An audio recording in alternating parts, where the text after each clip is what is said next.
We located the story in Boston, ironically not for tax reasons, which just happens to be a good tax break. It was always written for Boston, even long before we were actually greenlit to make the film. There's a lot of universities, MIT, all these places are up there, and it just felt the right place to do it. Once you have a character who's from there, as Craven is, it's just one of those Roslindale, Massachusetts guys. Once you've got the character centered in Boston, the rest of it sort of assembles itself as he moves through the world. It is a character. It's a real thing. It's gritty.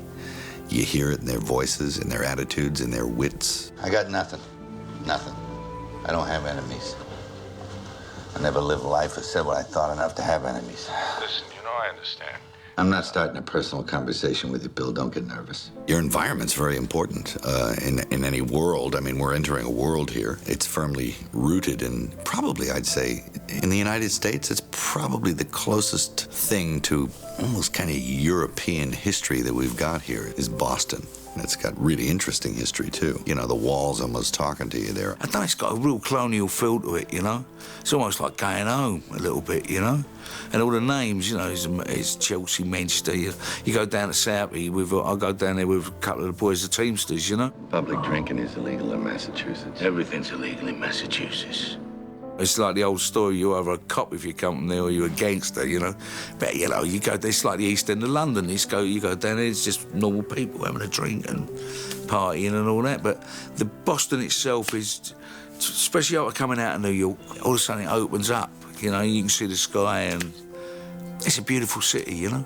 There are two traditions which seem to have melded there. You've got the Emersonian Yankee tradition, and you've got the Irish Catholic tradition. Both strands blending together. It makes for people who tend to take some pains in telling the truth. People in Boston seem to think the truth matters. Craven's attitude is somewhat like that. The scene where he goes after the other cop and questions why police should get more help in an investigation than the ordinary citizen. You know how we react to things like this. Officer involved. Officer involved. Well, we ought to do that for everybody, right? Well, if you want to get philosophical, I get philosophical. There's a supreme fairness and a dogged determination to say something true if you're going to say anything at all. If you're not going to say something true, just, you know, put a cork in it. Listen, asshole, this is not about police, okay? This isn't about police and arrest and all that nice shit. This is about me knowing what I have to know and the fact that you got to tell me. The Boston context isn't sort of pasted together. It's sort of from page one.